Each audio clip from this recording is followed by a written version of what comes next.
And we just saw Life Coach being demolished from Hunter, even though he was able to overcome his greatest weakness, Nazdor Mu. Now, next coming up, we're going to have Massan versus Powder. And I'm glad to announce that Massan has followed our advice. He's banned Hunter. What do you think about that, Noxious? I'm actually really happy because this might not be another Hunter sweep this time around. And Massan didn't even bring Hunter himself, so Powder had to ban something else. In his own case, he decided to ban Druid, which, surprisingly, Druid is the most represented class, I believe, followed by Hunter, or the other way around in this tournament. And those are basically the top two classes to be banned so far, most of the time. And Powder does ban Druid as his second ban, probably. I mean, if a Hunter had been on Massan's roster, maybe Powder would have banned that one. Yeah, in previous tournaments, it's always been Druid sweeping, but now we see Hunter, Hunter, Hunter. In fact, 8 Hunters going 8-0 in this tournament. Druid and Hunter, probably two of the top classes right now, but we're not going to see a lot of that in this game, and I'm really excited we're going to be seeing more of the underrepresented classes. Now, yep, and I'm quite happy about that. Noxious, what are the classes each player has brought? Powder is playing Paladin, Hunter, Warrior, and Warlock, and Massan is bringing Warrior, Druid, Paladin, and Mage. So the roster from Massan is something akin to what RDU, I think, is considering right now for his tournament rosters in general. And he's using Mage, which is a deck, I mean, in the first few matches that we casted, Mage was there quite frequently. And it's a class that has come back, and so I'm actually surprised to see another one of them without Hunter in the roster, because I expect Hunter to be a little more... I mean, a little stronger against the broader metagame, and so picking a mage or maybe so to speak, a subpar class over other ones. Yeah, as far as optimal decks. With the mage in particular, we don't know what kind of mage Massan is running, but I was tuning into his stream yesterday, and I saw him running Fatigue Mage. Now, I'm not sure if that was just to practice Fatigue Mage, or if it was deliberately so he could throw his opponents off, but... yeah, Fatigue Mage could be what we're seeing from Massan. Like, we didn't see Savit's freeze Fatigue Mage, and Colento's Fatigue Mage, or his Mage rather, was banned. So this might be the first Mage or Fatigue Mage that we see in this tournament. That would be really nice, actually, because, I mean, Massan has been out of the loop for competitive things for a long time now, just due to the fact that he couldn't play. So we have no real idea what to expect from him. Like, no specifics as to what he's been practicing with mostly on his own spare time with his team. So I'm just curious to see what he's got. Yes, Massan's looking pretty spiffy now. I think he just got a haircut. Yeah, I can see that. That's a nice hair. You guys can't see it now, but once you get to the game, you'll see how handsome Massan is. Meanwhile, Powder is wearing like a little pink hat with hearts on it. Yeah, that is some next level dress code right there. It's actually pretty awesome. I think it's a rabbit hat. Whatever, doesn't matter. We'll see it once we're in the game. And as far as Powder goes, getting his Hunter banned leaves him with Paladin, Warrior, and Warlock, which are 3 decks. I mean, unless Warlock is the Zoo deck, that leaves him with 3 control decks, I think. If Warlock is, handlock, as we've come to expect in tournament settings most of the time. All right. The first game has started, actually, and we're going to see Warrior versus Warlock. Okay. And it is at least a Giant's lock. I'm going to have to assume handlock, but the Explosive Sheep is throwing me off. Yeah, Explosive Sheep, not too common in handlock, but I have seen it used before. Particularly, your teammate Dog used one copy of Explosive Sheep in his handlock when he was climbing to #1 legend with handlock. It's just another board clear against aggro. Plus, it can be comboed. Yeah, it can be comboed very well with Mortal Coil. Yeah, you just ping it right away the way that you would do with Mage, and you even draw a card. So it becomes a deal 2 damage to everything, draw a card mechanic, I guess. But in a way, I feel like do you just run that over Zombie Chows against aggro? Instead of running, Zombie Chow, you can just run Explosive instead, and it accomplishes him a goal in most cases. Because I've seen Warlocks run, some of them run Zombie Chows for the sake of managing aggression. Yeah, I feel like Zombie Chow is even more anti-aggro than the Explosive Sheep. The advantage of Explosive Sheep is that it can be useful in control matchups as well. Just the 2 damage to all is very useful like against the druid board or like a paladin board perhaps. Yeah. Whereas the zombie chow, you just throw it as a vanilla 2/3. Just a very weak minion, doesn't get a lot of value overall. So this is going to be a pretty long game. I mean, there are no giants, but if there were, the big game hunter is already ready to come out. So there's no Twilight Drake either here in Powder's hand. So this is going to be a pretty slow start for both players. Yeah, this is a warrior versus handlock matchup. I didn't think I would see this in this tournament, honestly. In the ESL tournament, in all their weeks, at ESL every week they have like a tournament, and basically in the first 5 or 6 weeks, it was almost always warrior and handlock, and you would see like that matchup at least once in every series, and sometimes up to 3 or 4 times. And it was, I would say, not the most exciting of matches, and people were kind of getting tired of it. But we haven't seen it in a while actually, because the metagame has shifted that so much. But now we're getting back to the roots: warrior versus handlock. It's going to be a long, intense game. Yeah, it's actually one of those matchups that, I mean, those decks have been around the game for so long now that we've just gotten used to them. And it's kind of weird just how much handlock is I think handlock was deemed one of the most skill demanding plays. I mean, decks for a while, because there's only one optimal play every turn, or there is at least one optimal play on every single turn most of the time. There are very few times where you can stray too far away from a specific play, and you can analyze it with retrospect every single time and know that this might have been the optimal play in just about 90% of the cases. I remember somebody on Reddit posting a thread about retrospective analysis of handlock games, and it was really interesting to notice just how much you could predict how well you would do with handlock based on your early plays.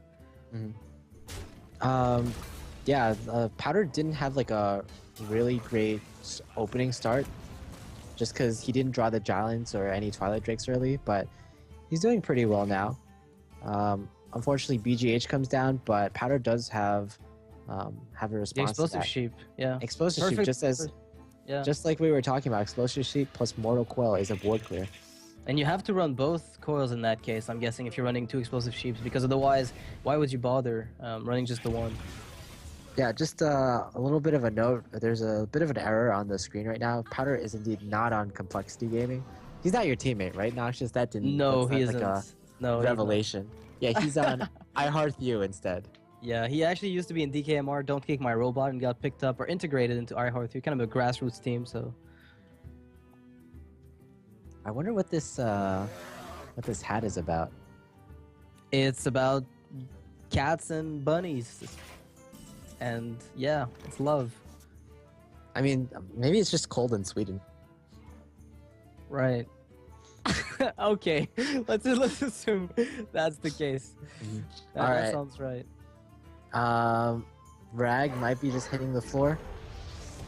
Yeah, that's a very, very proactive play, though. He doesn't even attack phase because he doesn't want the Molten Giant. Wait, actually, how risky is this, considering... Whoa. No, he's got the Cruel Taskmaster, Execute. He's got answers to everything. Never mind. That's not like a play I normally see from Warrior players. This is really risky. Yeah, it's very aggressive, I feel. It's very all-in, very fast, but it might pay off. Yeah, I just want to notice the cards in Powder's deck right now. He has 2 Explosive Sheeps, 2 Heal Bots, which means he's very prepared for aggro. He might even want to play against Hunter. Yeah, he might be happy to play against Hunter. What are you saying? Yeah. This is blasphemy. But yeah, I mean, he does look like he's got the perfect responses to early game snowballs from Hunter. With the Iron Beak Owls and the Explosive Sheep, that definitely helps a lot. Powder really wishes he had 10 mana right now. That would change everything. Just the ability to curve out that Siphon Soul. And yeah, Argus, Molten plus Siphon Argus Soul. plus Siphon Soul is really ideal, but yeah, don't think you can do that. he's gonna have to make do with slightly weaker plays. Oh, he's not even gonna clear this Ragnaros. That's alright. I mean, Massan's pretty happy about that. He's not happy that Molten Giant came out, but if his Rag is able to snipe that Molten, then it's a net positive for him. Yeah, but he might just be able to win on the back of his... Oh no, there's a Sludge Belcher, but actually... Could he theoretically just win on the back of Grom next turn? Because he can clear the board fully here, right? Yeah, I guess you can. I mean, if the rag game is true. But now there's no more Sylvanas shield slam steal at this point. Oh man, rag to face again. Oh, and a Molten Molten Shine. Shine. Okay, but there's no enabler though. There are no taunts for it, but still very, very strong card right now. Again, Powder is forced to choose between clearing this Ragnaros or healing up, and putting up a taunt. He can't do everything. He needs 11 mana right now. Like every single turn. I mean, do you just play Molten, Anti-Healbot, and Sludge Belcher? Or again, are you too vulnerable to brawls and like spot removal that enables Grom Hellscream? You won't expect Iron Beak Owl to come out with Grom, so that shouldn't be too big of a worry. But leaving Rag up is indeed a bit scary. I mean, that's 2 turns already. And it's not just the owl. I think a bunch of other cards could kill him as well. In addition to the Grom Hellscream, like he can clear this. The Sludge Belcher. Yeah.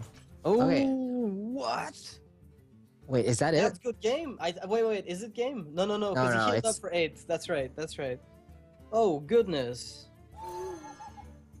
But he's gonna try for it. Yeah, he has a 1. Oh. 1 in 4 Wait, for what? lethal. No, this is fine. Because, Oh my god, this is insane. You know, he still has the 1 in 4 here.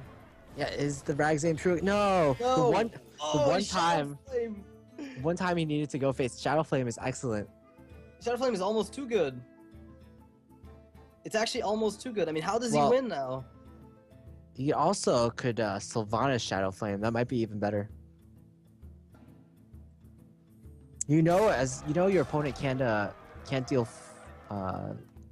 7 damage from hand as the warrior player just because both Rag and Grom are out on the field right now.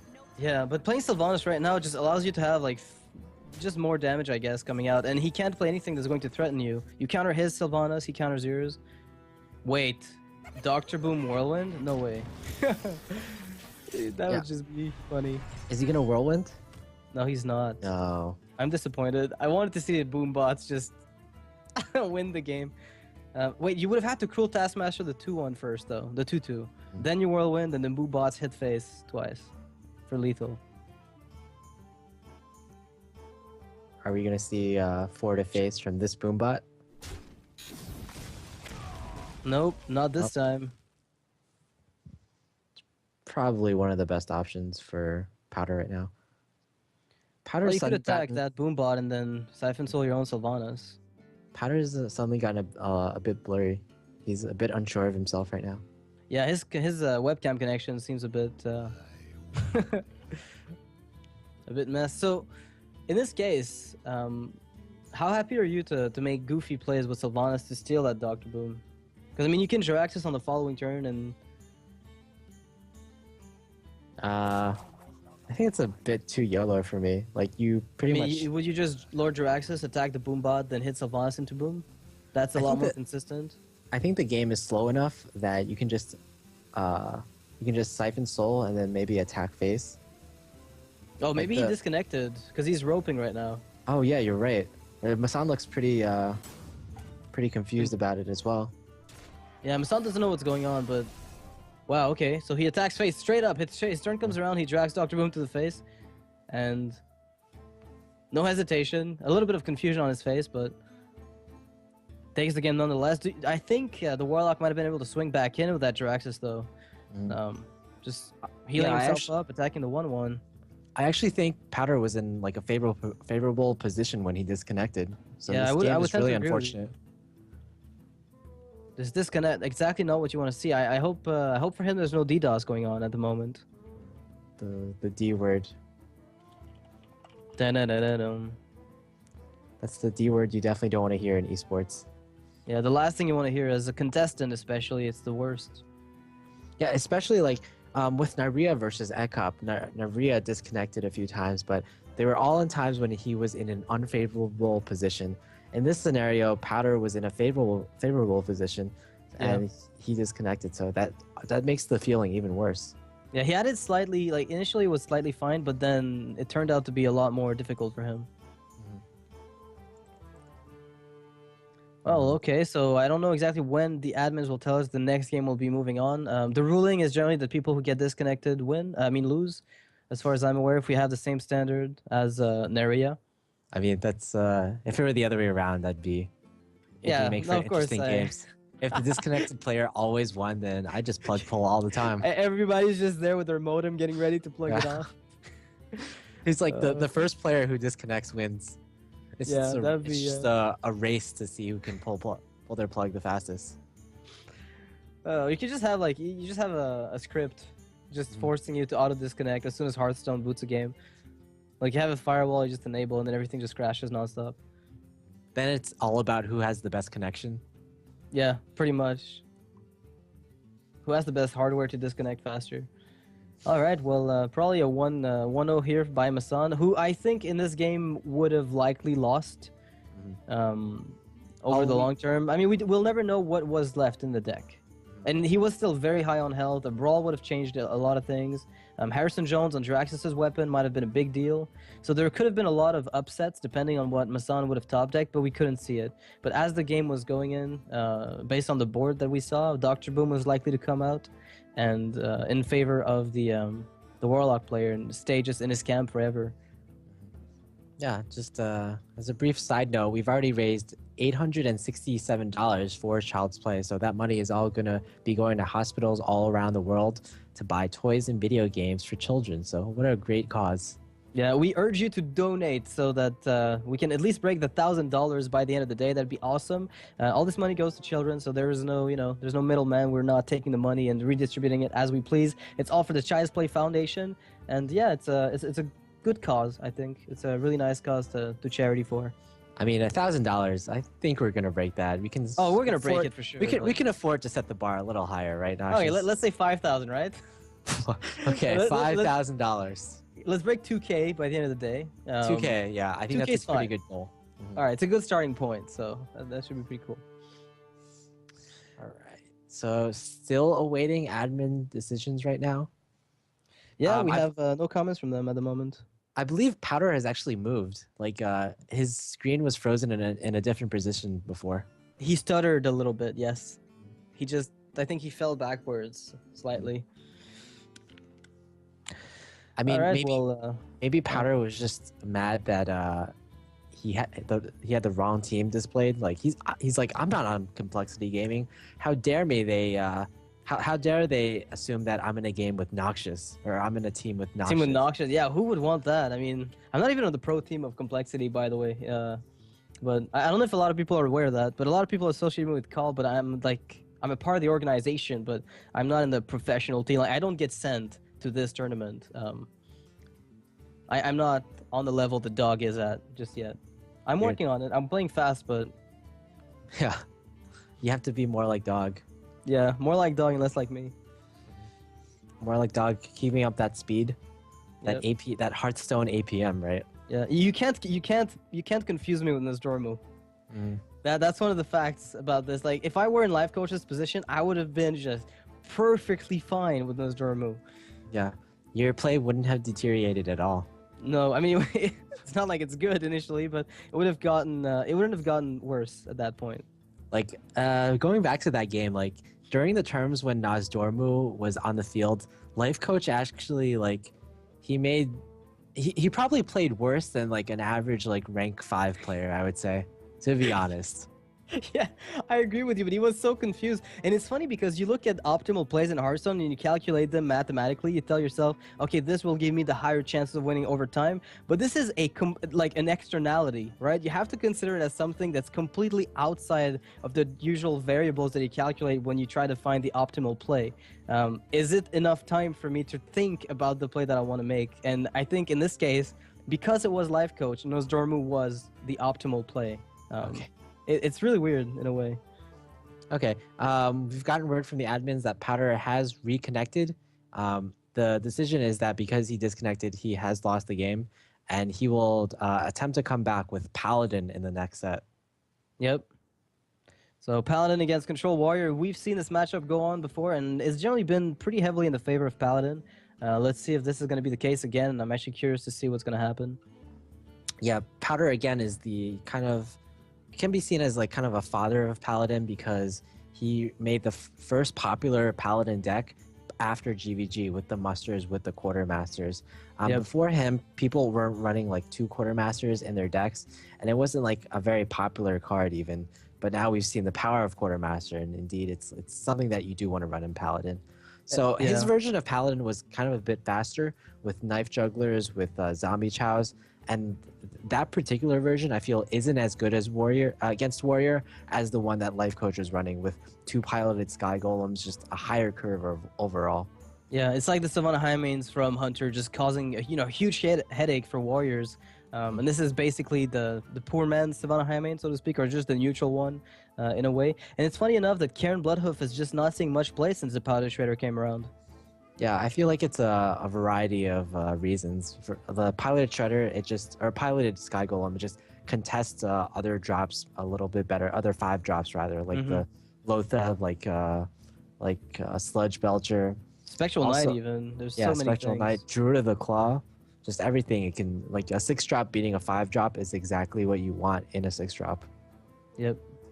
If it were a 5/4, it wouldn't see as much play as it does. So it's just a matter of sometimes just one little attack point changes everything.